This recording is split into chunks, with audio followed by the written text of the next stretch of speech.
નમસ્કાર દર્શક મિત્રો, આપ જોઈ રહ્યા છો જેની એક્સપ્રેસ ન્યૂઝ. હવે જોઈએ અગત્યના સમાચાર. વડોદરામાં દેવ દિવાળીના દિવસે ભગવાન નરસિંહજીનો વરઘોડો.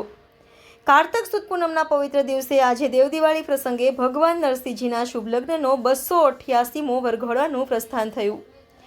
વાજતે ગાજતે નરસિંહજીનો વરઘોડો MG રોડ પર પહોંચ્યો. વેશપૂજા, ડીજે અને ભવ્ય આતિશબાજી સાથે વરઘોડાનું સ્વાગત.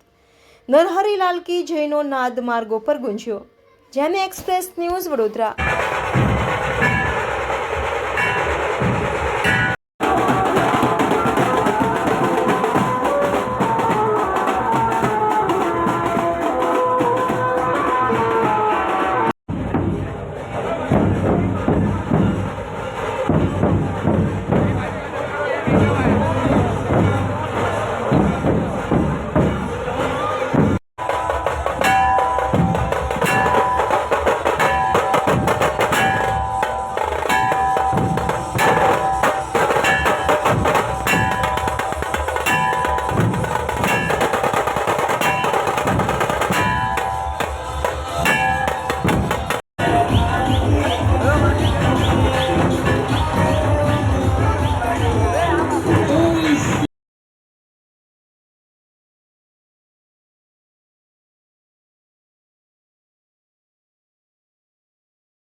Jamie express news Vadodara.